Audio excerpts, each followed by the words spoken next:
እስኪ ዛሬ አንድ ላይ በሐሳብ እንጓዝ። ጉዟችን ወዴት መሰላችሁ? ወደ ኢትዮጵያ ሩቅና ቅዱስ ስፍራ ወደ አናጂና የሼክ ሁሴን መካነ መቃብር ነው። ይህ ቦታ እጅግ በጣም ጥልቅ መንፈሳዊ ትርጉም ያለውና ለዘመናት የጸና ታሪክን ያነገበ ነው። እስኪ ይህንን ቁጥር ላፍታና አስበው። 800 ዓመት። ይሄ ዝም ብሎ ቁጥር አይደለም። ይህ ስፍራ ከ800 ዓመታት በላይ የሐጅ ጉዞ መዳረሻው ነው ቆይቷል። ይሄ ብቻውን ምን ያህል ጥንታዊና ዘላቂ መንፈሳዊ ኃይል እንዳለው ይነግረናል። አዎ፣ የቦታው መንፈሳዊ ፋይዳ እጅግ በጣም ከፍተኛ ነው። በሺዎች ለሚቆጥሩ ምዕመናን፣ በተለይ ወደ አረብ ሀገራት ለሐጅ መሄድ ለማይችሉቱ ልክ እንደ ትንሽ መካ ነው የሚቆጠረው። ይህ ነገር ለምስራቅ አፍሪካ ሙስሊሞች ምን ያህል ማዕከላዊ ስፍራ እንደሆነ በግልጽ ያሳያል። እሺ፣ ታዲያ የዚህ ሁሉ ታላቅ ቅርስ ማዕከል ማን ነው? እስኪ ስለ እሱ እናውራ። በ30ኛው መቶ ክፍለ ዘመን ይኖር የነበረው ሼክ ኑር ሁሴን ነው። እርሱ ልክ የሁለት የተለያዩ ዓለማት ድልድይ የነበረ ቅዱስ ሰው ነበር። የሼክ ሁሴን ተጽዕኖ ቅልፉ በልዩ ውልደቱ ላይ የተመሠረተ ነው። እስኪ እንየው። በአባቱ በኩል የዘር ሐረጉ ከሶማሊያና ከአረብ ወገን ነው። ይህም የእስልምና ስልጣኑንና ተቀባይነቱን ሕጋዊ ያደርግለታል። በሌላ በኩል ደግሞ በእናቱ በኩል ከአካባቢው የባሌ ኦሮሞና ሲዳማ ሕዝቦች ጋር ይገናኛል እና ይሄ ድርብ ማንነቱ የእስልምናን ወጎች ከአገር በቀል እምነቶች ጋር እንዲያስተሳስር እና ምርጥ የባህል አስታራቂ እንዲሆን አስችሎታል። ያው እንደዚህ አይነት ቦታዎች ላይ ሁሌም አፈ ታሪክ አይጠፋም። ከሚነገሩት አንዱ የቦታውን ስያሜ ይመለከታል። ሼኩ አንድን ጂኒ ማነህ ብለው ሲጠይቁት ጂኒው በጣም ከመፍራቱ የተነሳ አና ጂኒዳ ብሎ መለስ ይባላል። ትርጉሙም እኔ ጂኒ ነኝ ማለት ነው። ከዚያን ጊዜ ጀምሮ ቦታው አናጂና ተብሎ ተሰየመ። እሺ፣ በቃ አሁን በሐሳባችን ወደ ቅድስቲቱ ከተማ እየገባን ነው ብለን እናስብ። እስኪ የመካነ መቃብሩን ግቢ እንጎብኝ። የመካነ መቃብሩ ስነ ሕንፃ በራሱ ጥልቅ ትርጉም አለው። 12ቱ የድንጋይ በሮች ለምሳሌ እንዲሁ ለውበት የተቀመጡ አይደሉም። የዓመቱን 12 ወራት ነው የሚወክሉት።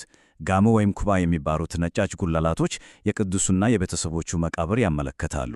ሐሮሉቁ የሚባለው ኩሬ ደግሞ ለበረከትና ለፈውስ የሚያገለግል ቅዱስ የውሃ ምንጭ ነው።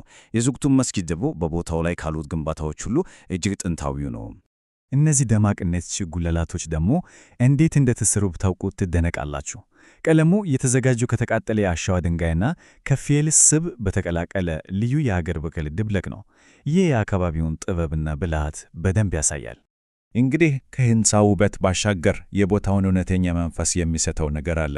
ይህም እዛ የሚከወኑት ማይዳሰሱ እምነቶችና ሥርዓቶች ናቸው። የቦታውን ልዩ መንፈስ የሚፈጥረው የእምነቶቹ ውህደት።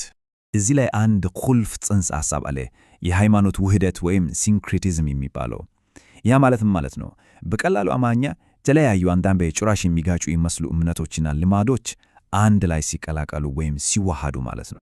እና በአናጂና የተዋሃዱት ሁለት ዋና ዋና ወጎች አሉ። በአንድ በኩል የኦሮሞ አገር በቀል እምነት የሆነው ዋቄ ፈና አለ። እሱም በሰማይ አምላክ ዋቃ ላይ ያተኩራ። በሌላ በኩል ደግሞ ሱፊ እስልምና አለ። እናም የዋቄ ፈናው ሙዳ የሚባለው የሐጅ አይነት ሥርዓትና በቅቤ የመቀባት ባህል ከሱፊ እስልምና የቅዱሳን ወይም የወሊዮች አክብሮት ጋር በሚገርም ሁኔታ ተዋህዷል። የዚህ ውህደት ተጨባጭ መግለጫዎች ደግሞ ዛሬም ድረስ በግልጽ ይታያሉ። ለምሳሌ ምዕመናን ሲመጡ ደንቄ የሚባል የዋይ ቅርጽ ያለው ምሳሌያዊ እንጨት ይይዛሉ። የቅዱሱን መቃብር በቅቤ ይቀባሉ። ለዝናብና ለምርታማነት ወደ ቅዱሱ ይጸልያሉ። አልፎ ተርፎም ፈጣሪን ዋቃ ጉራቻ ወይም ጥቁር አምላክ ብለው ይጠሩታል። እሺ፣ ግን ይህ ሁሉ ለዘመናት የቆየ ልዩ ቅርስ አሁን ላይ ከባድ ፈተና ውስጥ ነው። እስኪ አሁን ደግሞ እነዚህን ዘመናዊ ጫናዎች እንመልከት። የግጭቱ መነሻ በዋናነት በሁለት የተለያዩ የእስልምና አስተሳሰቦች መካከል ያለው ጥልቅ ልዩነት ነው። በአንድ በኩል ባህላዊውን አካሄድ የሚከተሉ ሱፊዎች አሉ። እነሱ ቅዱሳንን ወደ ፈጣሪ አቃራቢ ወይም ወሲላ አድርገው ነው የሚያዩዋቸው።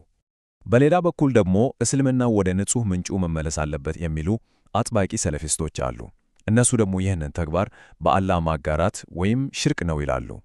እንደ ሙዳ ያሉ ሥርዓቶችም በአንደኞቹ ዘንድ የባህል መግለጫ ሲሆኑ፣ በሌሎቹ ዘንድ ግን እስልምናን የሚያበላሹ አዲስ ፈጠራዎች ወይም ቢድዓ ተደርጎ ይታያሉ። የቦታው ዓለም አቀፋዊ ጠቀሜታ እኮ ታውቋል። በዩኔስኮ ጊዜያዊ የዓለም ቅርስ ዝርዝር ላይ ሁሉ ሰፍሯል። ግን በሕንፃ ማበላሸትም ሆነ አሁን በጠቀስናቸው የአመለካከት ጫናዎች ምክንያት ጥልቅ አደጋ ላይ ወድቋል። እናም መጨረሻ ላይ የሚቀረው ጥያቄ ይሄ ነው። ይህ ለዘመናት የኖረ የብዙ ባህሎችና እምነቶች ድብልቅ የሆነ ሕያው ታሪክ የዘመኑን ጫና ተቋቁሞ መቀጠል ይችላል ወይ?